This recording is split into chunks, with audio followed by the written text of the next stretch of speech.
నేను కాదు నాయన, మీ స్వరం ప్రతి వాని హృదయంలో వినబడాలయ్యా. అందరూ ఉత్తేజపరచబడాలి, ఉజ్జీవింపబడాలి, నీ వరకు భారంగా నిలవాలి.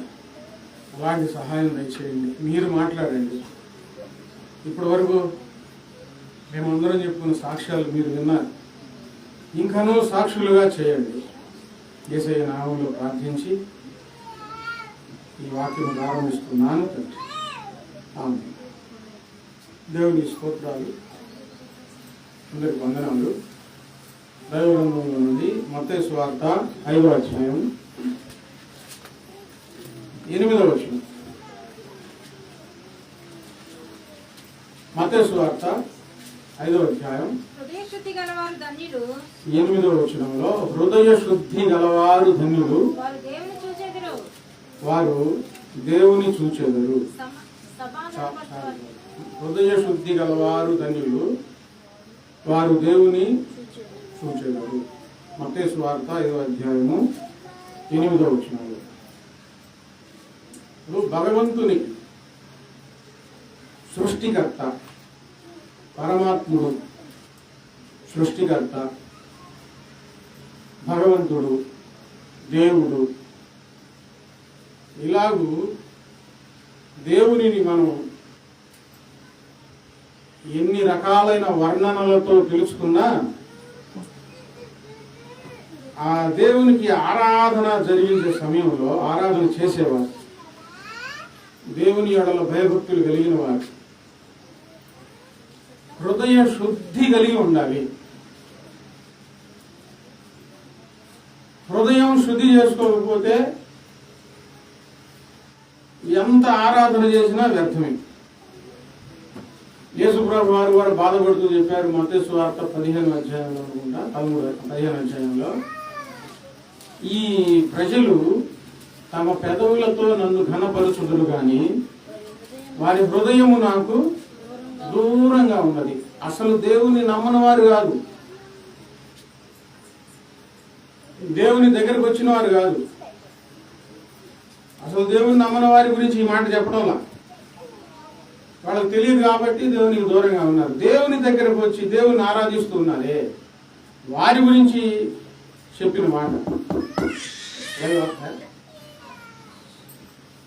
వారి గురించి చెప్పిన మాట, ఈ ప్రజలు పెదవులతో నన్ను ఘనపరచుదురు గాని వారి హృదయం నాకు దూరంగా ఉన్నది. అంటే దేవునికి ఆరాధన చెయ్యాలి అంటే మొదట మనం హృదయం శుద్ధి చేసుకొని దేవుని దగ్గరికి వచ్చి హృదయంతో, పూర్ణ హృదయంతో దేవునిని ఆరాధించాలి. హృదయ శుద్ధి లేని ఆరాధనలు దేవునికి ఇష్టం ఉండవు. హృదయం ఎలాగ శుద్ధి చేసుకోవాలి, హృదయాన్ని ఎలాగ శుభ్రపరచుకోవాలి, హృదయంలో ఏముండే హృదయంలో. చిన్నప్పుడు నేను సండే స్కూల్ నడిపేటప్పుడు సండే స్కూల్ పిల్లలకి పాట నేర్పించాను. ఆ పాట బజార్లో కూడా నేర్పించాను నేనే సొంతంగా. ఇక్కడ కాదులేండి, ఇక్కడికి రాలేటప్పుడు, నేను అప్పుడు విశ్వాసిగా సండే స్కూల్ నడిపించేటప్పుడు చెరువులో జగ్గాపురం రోడ్డు బార్కి ఈ పాట పాటించుకుంటా వెళ్ళాను నేను పిల్లల చేత. రోడ్డు బార్కి పిల్లలే పాడుతూ ఉన్నారు, నేను ముందున్నాను. ముక్కులో ఏముంది, ఒకడుంటాడు ముక్కులో చీమిడి ఉంది అంటే. చెవిలో ఏముంది, చెవిలో గుబిలు ఉంది. కళ్ళల్లో ఏముంది, కళ్ళల్లో పాచి ఉంది. కళ్ళల్లో ఏముంది, కళ్ళల్లో పుసి ఉంది. హృదయంలో ఏముంది, హృదయంలో పాపం ఉంది. ఏం పాపం ఉంది? మార్కు సువార్త 7వ అధ్యాయము 21వ వచనంలో, లోపల నుండి అనగా మనుషుని హృదయము లోపల నుండి దురాలోచనలను, చారత్వములను, దొంగతనములను, నరహత్యలు, వ్యభిచారము, లోభములు, చెడుతనము, కృత్రిమము, కామవికారము, మత్సరము, దేవదూషణ, అహంభావము, అవివేకము వచ్చును. ఈ చెడ్డవన్నీ ఎక్కడున్నాయి? మనుషుని హృదయంలో ఉన్నాయి.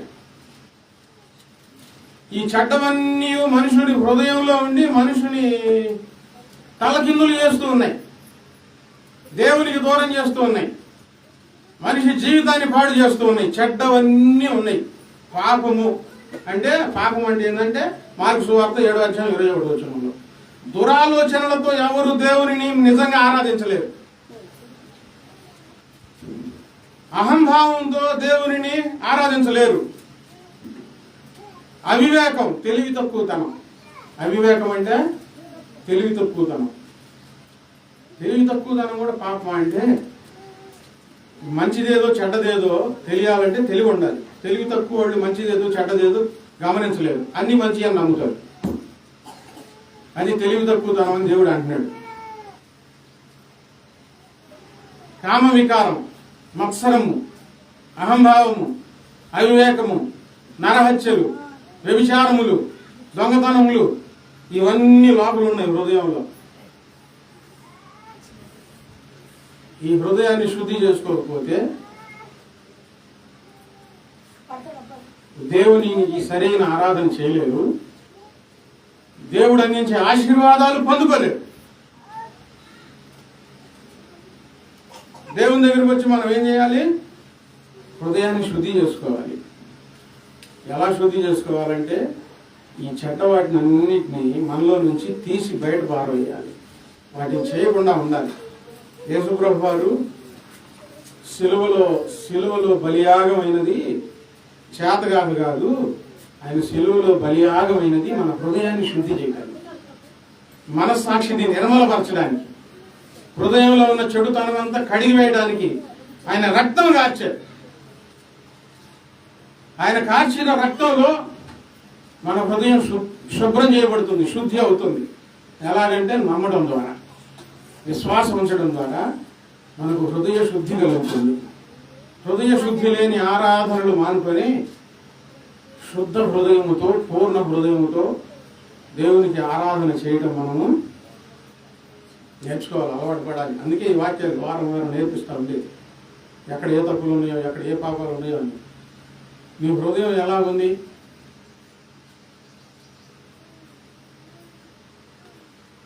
వెంటనే అర్థమైపోతుంది పరీక్షించుకుంటే. హృదయ శుద్ధి గలవారు ధన్యులు, వారు దేవుని చూచెదరు. పెదవులతో ఆరాధన కాదు, శుద్ధ హృదయంతో దేవుణ్ణి ఆరాధించాలి. అదే క్రైస్తవ్యం.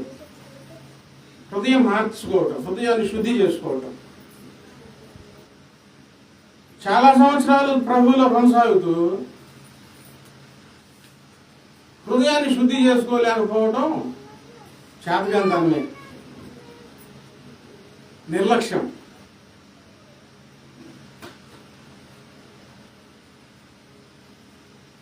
ఇప్పుడు దేవుని దగ్గరికి వచ్చిన తర్వాత హృదయం శుద్ధి చేసుకోవాలి. ఈ హృదయం శుద్ధి అయితే జరిగేది ఏంటంటే, హృదయ శుద్ధి గలవారు ధన్యులు, వాళ్ళు ధన్యులు అవుతారు. వాళ్ళు దేవుని చూచేది. ప్రార్థనకి వెళ్ళావా? ఎన్ని సంవత్సరాలు నేను వెళ్తున్నా, నీకేం కలిసి వచ్చింది? అడిగేవాళ్ళు మామూలు అడుగుతారా? మేకలా ఎక్కిరిస్తా ఉంటారు, నవ్వుతారు, ఎగతాళి చేస్తారు. ఈరోజు నేను చెప్తా ఉన్నాను, కలిసి రావటం కోసం కాదు. ప్రార్థనకి వెళ్ళావుగా, నీకేమన్నా బాగైందా? బాగా అవ్వాలన్నా, కలిసి రావాలన్నా హృదయం శుద్ధి కావాలి. హృదయం నిండా కుళ్ళుంటే అదేం దైవారాధన? హృదయం నిండా వ్యభిచారపు తలంపులుంటే అదేం దైవారాధన? దేవుడు నిన్ను ఆశీర్వదించాలంటే హృదయం శుద్ధి చేసుకోవాలా. మీరు చెప్పండి, హృదయం శుద్ధి చేసుకొని చెప్పండి. నేను దేవుని దగ్గరికి వెళ్ళి, ఒకప్పుడు నా హృదయం అగాధంలా ఉండేది, మురికిగా ఉండేది, నా హృదయాన్ని శుద్ధి చేసుకున్నాను. నేను ధన్యురాలనయ్యాను. కలిసి రావడం అంటే అదే.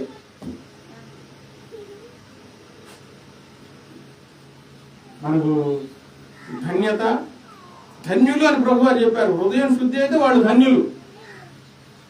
దేవుని దృష్టిలో ధన్యులైతే కీడు కలగదు, క్షేమం కలుగుతూ ఉంటుంది, సమృద్ధి కలుగుతూ ఉంటుంది, ఎప్పటికప్పుడు అవసరతలు తీర్చబడతా ఉంటాయి, అకాల మరణాలు రావు, తెగుళ్ళు రావు. ఎవరికి? హృదయ శుద్ధి కలిగిన వారికి. నేను నా హృదయాన్ని శుద్ధి చేసుకున్నాను, ఈ మాట చెప్పాలి.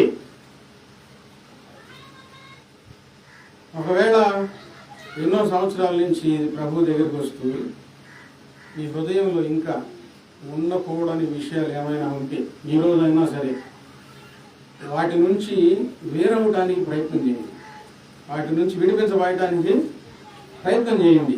ఆత్మచేత శరీర క్రియలను చంపిన ఎడల అని వ్రాయబడి ఉంది. హృదయ శుద్ధి జరగకపోతే భక్తి జీవితంలో ఆశీర్వాదాలు, దేవుడు ఇవ్వాలి అనుకున్న ఆశీర్వాదాలన్నీ ఏమి నీవు ఎన్నడూ పొందుకోలేవు, పోగొట్టుకుంటా ఉంటావు. దేవుడు మొదట నిన్ను పిలిచి మొదట నిన్ను శుద్ధి చేయాలి. ఆయన హృదయం శుద్ధి కావాలి. శుద్ధి చేయబడితే అప్పుడు ఆశీర్వాదాలన్నీ వస్తాయి. వాళ్ళు ధన్యులు. నిరాశ చెందకూడదండి. ఇక్కడ మనం ధన్యులుగా మారిపోయాం. దేవుని దృష్టిలో సంతోషపడాలి. నా హృదయాన్ని శుద్ధి చేసుకున్నాను చాలు. హృదయ శుద్ధి గలవారు ధన్యులు, వారు దేవుని చూచెదరు. దేవుడు ఉంటే నాకు కనబడమను, నేను అప్పుడు నమ్ముతాను అంటారు. అప్పుడు ఏం చేయాలి? అప్పుడు ఏం చెప్పాలి? దేవుడు ఉన్నాడు ఉంటే నాకు కనబడమను, నాతో మాట్లాడమను, నేను నమ్ముతాను అంటుంటారు అని పోయి టీవీ దగ్గర కూర్చున్నారు అనుకోండి. టీవీలో బొమ్మలు కనబడతాయి, దేవుడు ఎందుకు కనబడతాడు? అంతేగా. దేవుడు నాకు కనబడమను, అప్పుడు నేను నమ్ముతానని చెప్పి పోయి పోకిరోడ్ల దగ్గర కూర్చున్నారు అనుకోండి, పోకిరి చేష్టలు కనబడతాయి. దేవుడు ఎందుకు కనబడతాడు? దేవుడు కనబడ్డు. నిజమే, నువ్వు అడిగింది మంచిదే. దేవుడు నీకు కనిపించాలంటే నీ హృదయం శుద్ధి చేసుకో, అప్పుడు ఆయన నీకు కనబడతాడు. ఈ మాట చెప్పాలి. ప్రభు దగ్గరికి వచ్చి ప్రభువులో ఉంటూ మనం భక్తి జీవితంలో సాధన చేసి మన హృదయాన్ని శుద్ధి చేసుకొని ప్రభువుని చూడగలగాలండి. మనం లోకుల మాటలు, అపహాస్యపు మాటలు విని నిరాశ చెందకూడదు. నీవే నేను ప్రార్థనకి వెళ్తున్నాను, నాకేంది ఇలా జరుగుతుందని చెప్పి విభ్రాంతికి గురవ్వకూడదు, దేవుళ్ళో వెనక్కి వెళ్ళకూడదు. నీ హృదయాన్ని శుద్ధి చేసుకొని ప్రభువా నీ మహిమను నాకు కనబరచు, నీ మోము నాకు కనబరచు, నీ ముఖదర్శనం నాకు దయచేయి, నన్ను దర్శించు, నాతో మాట్లాడు అని ప్రార్థన చేయి. ఇప్పుడు ఆయన వ్రాయించాడు, యేసు ప్రభు గారే స్వయంగా చెప్పారు, హృదయం శుద్ధితో ఉంటే ఆయన మీకు కనబడతాడని. ఆయన మాట ఆయన ఎందుకు నెరవేర్చడు మన పట్ల? ప్రభు మనకు ఎందుకు కనిపించరు? ప్రభువుని చూడగలగాలి భక్తి జీవితంలో. తిన్నామా, తాగామా, ఎంత పొందామా, ఎంత సుఖపడ్డామా అది కాదు. దేవుని దగ్గరికి వచ్చావు, హృదయం శుద్ధి చేసుకో, ప్రభువుని చూడు, పట్టుదలతో ఏకాగ్రతతో.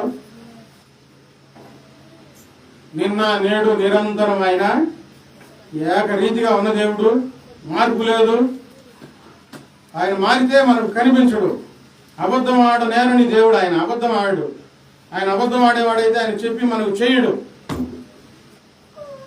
పట్టుదల ఉండాలి, దీక్ష ఉండాలి. ప్రార్థన చేయంటే భారం, నీ మనసులో భారం అనిపిస్తే ఆయన ఎలా కనబడతాడు నీకు పట్టుదల లేకపోతే? ప్రార్థన చేయంటే ఆశ ఉండాలి. నువ్వు ఒక్కదానివే రాత్రి పూట, అర్ధరాత్రి పూట ఒంటరిగాను కూర్చొని మోకరించి నన్ను బలపరిచయ్యా, నీ దర్శనం నాకు దయచేయ అంటే అనుకూల సమయంలో ఆయన నీకు ప్రత్యక్షం అవుతారు, నీతో మాట్లాడతారు. అది ఒక గొప్ప అనుభూతి, అద్భుతం. ప్రార్థనకు వచ్చింది కాడి నుంచి మనసంతా లోకం పైన ఉండి, మనిషి మాత్రమే దేవుని దగ్గర ఉండి, మనసంతా ఎక్కడ ఎవరి మీద? మనసంతా ఎవరి మీద?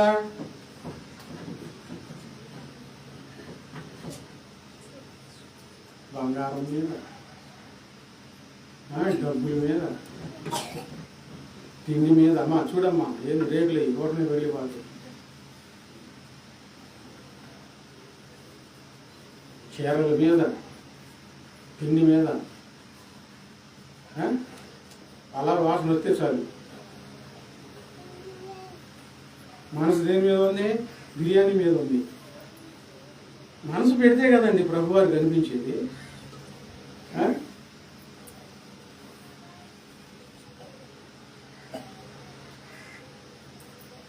భక్తి జీవితంలో మనం సాధించవలసిన గొప్ప విజయం, ప్రభువుని మనం చూసుకోవాలి, ప్రభువుని మనం చూడగలగాలి. ఆసాపు 73వ కీర్తనలో ఆసాపు ఆయన అనుకున్నాడు, హృదయం శుద్ధి చేసుకొని ఉండడం వ్యర్థం అని అనుకున్నాడు. దేవుడేమో హృదయ శుద్ధి గలవారు ధన్యులు అని అంటే ఆయన హృదయాన్ని శుద్ధి చేసుకున్నాడు. హృదయం శుద్ధి చేసుకొని ఆయన అనుకుంటున్నాడు, హృదయం శుద్ధి చేసుకొని ఉండడం వ్యర్థమే అని అనుకున్నాడు. హృదయం శుద్ధి చేసుకోవడం మంచిదా, మురికిగా ఉండడం మంచిదా?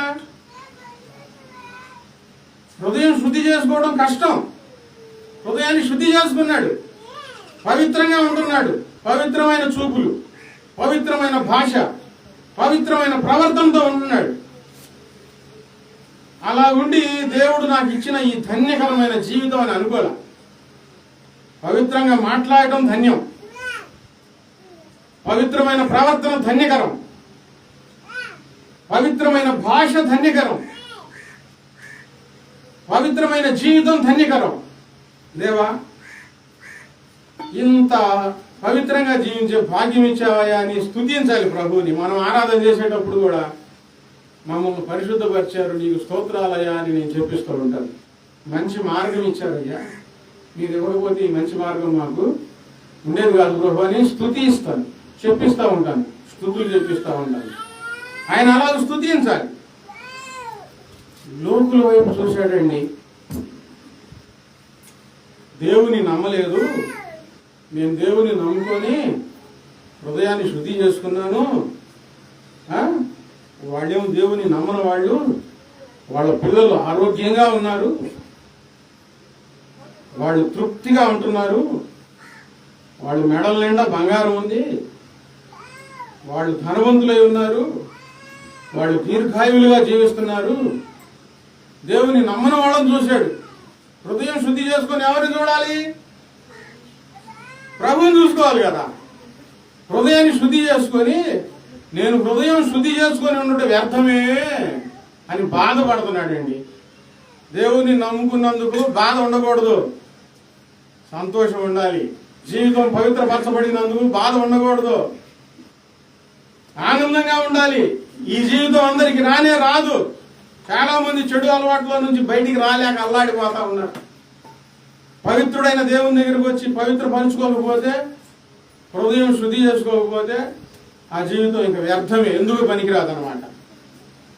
కానీ ఆసాపు దేవుని దగ్గరికి వచ్చి హృదయాన్ని శుద్ధి చేసుకొని దేవుణ్ణి ఆరాధిస్తూ ఎవరిని చూస్తున్నాడు? దేవుణ్ణి, లోకాన్ని చూస్తున్నాడండి. వాళ్ళ హంగులు చూడు, వాళ్ళ బట్టలు చూడు, వాళ్ళ ఆడంబరాలు చూడు, వాళ్ళ పిల్లల భవిష్యత్తు చూడు, ఎంత బాగా ఉన్నారో, వాళ్ళ తిండి చూడు. చూసి అసలు ఏంది ఇట్లా ఎందుకు జరుగుతుంది అని ఆయాసం వచ్చి దేవుని దగ్గరికి వెళ్ళి ప్రార్థన చేస్తున్నాడు. నేను నిన్ను నమ్ముకున్నాను, వాళ్ళు నిన్ను నమ్మలేదు. నా హృదయం శుద్ధి చేసుకున్నాను, వాళ్ళు హృదయం శుద్ధి చేసుకోలేదు. ఏంది ప్రభు అని దేవుని దగ్గర గోజాడుతూ ఉంటే దేవుడు వాళ్ళ స్థితి చూపించారు, ఈయన స్థితి చూపించారు. నువ్వు చూస్తున్నావే, వాళ్ళు కాలు జారే చోట ఉన్నారు. జారుడు బండలు ఉంటాయి కొండల మీద, మా ఎట్ల బండు కూడా ఉంది. పైన జారితే కింద నేను కూడా ఆడుకున్నాను. వాళ్ళు అక్కడ జారితే ఎక్కడ ఉంటారో వాళ్ళకి తెలియదు. నువ్వు బండ మీద ఉన్నావు, స్థిరంగా క్షేమంగా ఉన్నావు, నా సన్నిధిలో ఉన్నావు. ప్రభు చూపించాడు. హృదయం శుద్ధి చేసుకుని ఉండుట వ్యర్థమని బాధపడిన ఆయన, లోకస్తులను చూసిన ఈయన దేవుని దగ్గరికి వెళ్ళి దేవుడు భవిష్యత్తు చూపించిన తర్వాత పశ్చాత్తాపడి, నేను పశుప్రాయుడనయ్యానయ్యా, నన్ను క్షమించు, ఆకాశమందు నీ ఉండగా ఈ లోకంలోనిది ఏదియు నాకు అక్కర్లేదు. వినండి జాగ్రత్తగా, బాగా అర్థం చేసుకోవాలి.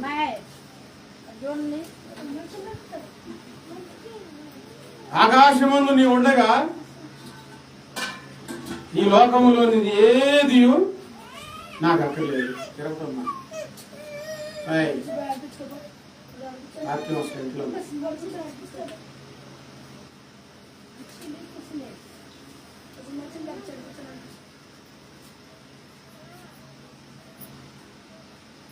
ఇప్పుడు ఏమంటున్నాడంటే, ఆకాశం నీవు ఉండగా లోకంలోంది ఏదియో నాకు అక్కర్లేదు. హృదయం శుద్ధి చేసుకున్నాడు, కానీ ఎవరిని చూశాడు? లోకాన్ని చూశాడు. ఆ బట్టలు కావాలి, ఆ బంగారం కావాలి, ఆ తిండి కావాలి, అలా ఉంటే బాగుండిద్ది కదా. ఇప్పుడు దేవుని దగ్గరికి వెళ్ళి ప్రార్థన చేసి అంటున్నాడు, అయ్యా నువ్వు ఉండగా లోకంలో ఏదియో నాకు అక్కర్లేదయ్యా.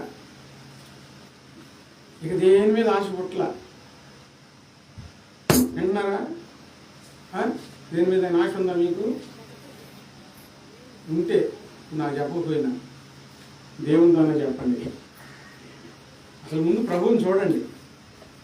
ప్రభు యొక్క విలువ ఏంటో, దేవుడు మనకిచ్చిన ఈ విలువ కలిగిన జీవితం ఏంటో. నాకు అయ్యే బట్టలు కావాలి, నాకు అయ్యే బూట్లు కావాలి, నాకు అయ్యే చెప్పులు కావాలి, నాకు అదే తిండి కావాలి. దేవుణ్ణి చూడని వారిలో కలిగే కోరికలు ఇవన్నీ. ప్రభుని చూసుకోవాలా. హృదయం శుద్ధి యొక్క విలువ తెలియదు. పరిశుద్ధపరచబడిన జీవితం యొక్క విలువ తెలియదు. ఆయనే ఉన్నాడు. తెలుసుకున్న తర్వాత ఈ లోకంలో ఏదియో నాకు అక్కర్లేదయ్యా, ఏది నువ్వు ఉంటే నాకు చాలయ్యా.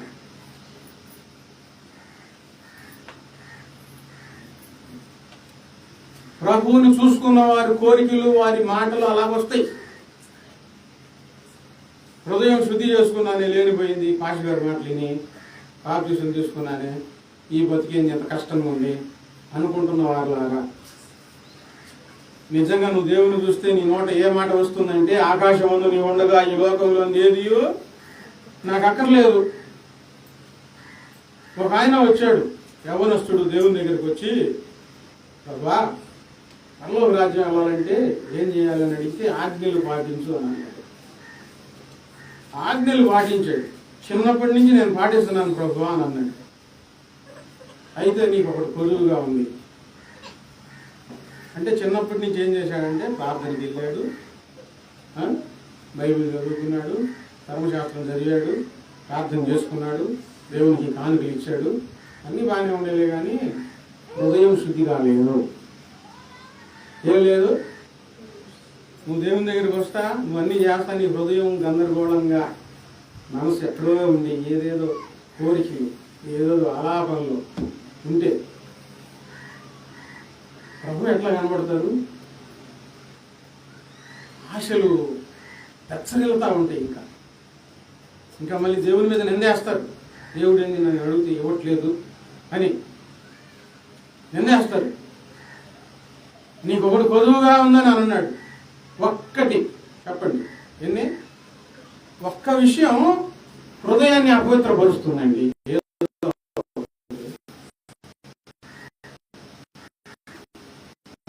చిన్నది కావచ్చు, పెద్దది కావచ్చు, ఒక్క విషయంలో హృదయం ఒక్క విషయం ఏంటంటే ఈ నాట్యాన్ని పాటించండి.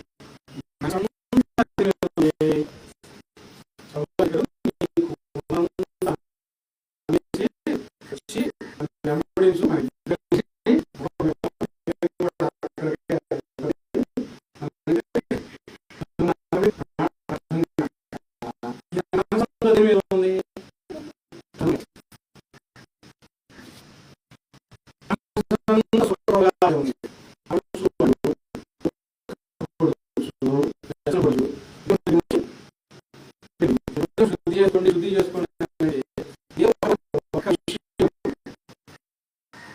ఒక్కదాని తప్పిపోయి హృదయం శుద్ధి చేయబడటం కాదు కదా.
అన్నాడు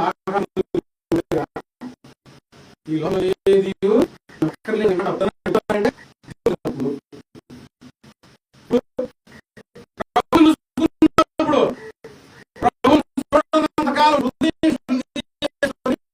బాధపడ్డాడు.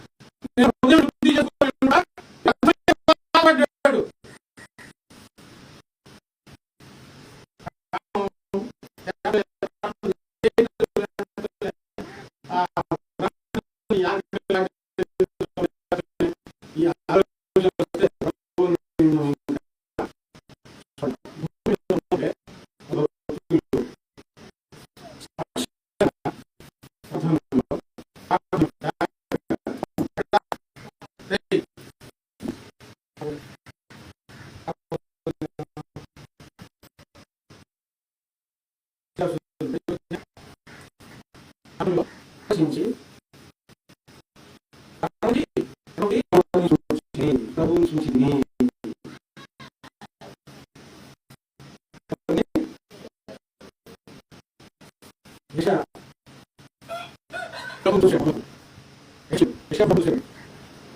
దేవాలయం నిండా మహిమతో నింపబడి ఆయన చొక్కా అంచులు దేవాలయం నిండి ఉండగా శరాపులు కెరాపులు 2 రెక్కలతో ముఖం కప్పుకొని 2 రెక్కలతో కాళ్ళు కప్పుకొని 2 రెక్కలతో ఎగురుతూ పరిశుద్ధుడు పరిశుద్ధుడు అని స్తుతిస్తూ ఉండే యెషయా చూశాడు. యెహెజ్కేలు ప్రార్థనలో పరవశించి పరలోకం వెళ్ళిపోయి నడుము మొదలుకొని పైకి అగ్నిమయమై ఉండి నడుము మొదలుకొని కిందకి అగ్నిమయమై ఉన్న సింహాసనం మీద కూర్చున్న అగ్ని రూపంలో ఉన్న దేవుని ఆయన చూసుకున్నారు.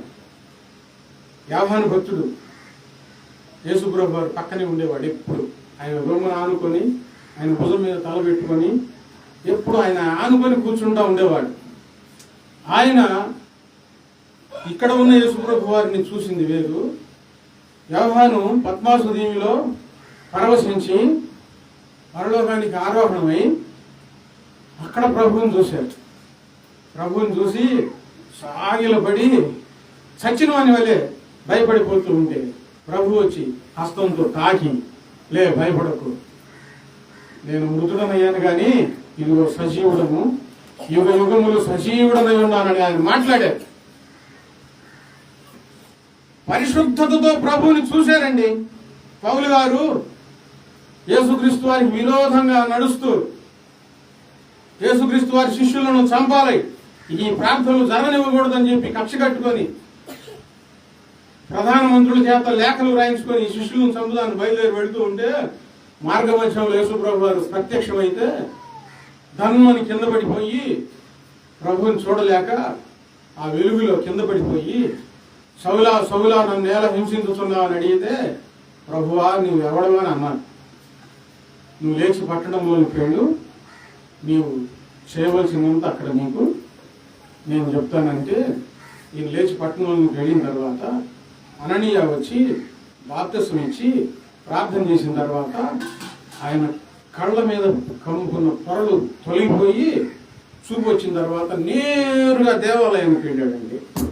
అక్కడికి దేవాలయానికి వెళ్ళి 3 రోజులు అన్నపానములు మాని భోజనం నీళ్లు మానివేసేసి 3 రోజులు ప్రార్థన చేయడం మొదలుపెట్టాడు. నాకు దారిలో వెలుగులో కనిపించింది ఎవరు? అప్పుడు నేను ఆయన చూడలేకపోయాను. ఆ మహిమ ఏంటి అని చెప్పి ప్రార్థన చేస్తూ చేస్తూ చేస్తూ పరవశించి పరలోకానికి వెళ్ళి సింహాసనం మీద ఆసీనుడై ఉన్న ప్రభువుని చూచి తిని అని వ్రాయబడి ఉంది. పౌలు గారు ప్రభువుని చూశారు.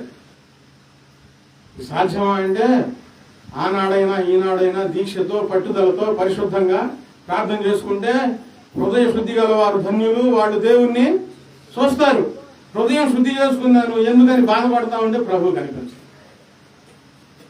హృదయం శుద్ధి చేసుకొని లోకస్తులు చూస్తూ ఉంటే వాళ్ళు తింటున్నారు, వాళ్ళు బాగున్నారు, వాళ్ళు ఆడుతున్నారు, వాళ్ళు పాడుతున్నారు, వాళ్ళు దిట్టంగా ఉన్నారు, వాళ్ళకి ఆరోగ్యం బాగా ఉందని ప్రభు వైపు చూడకుండా లోకం వైపు చూస్తే ప్రభు కనిపించడు. ప్రభు వైపు చూస్తే ఏమంటావంటే ఆకాశం ముందు నీవు ఉండగా ఈ లోకంలో ఏదియో నాకు అక్కర్లేదు ఆ మాట వస్తుంటుంది. మోకరించండి.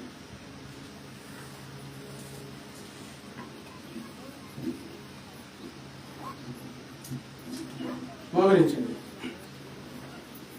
ప్రార్థన చేసుకోండి. వాక్యాన్ని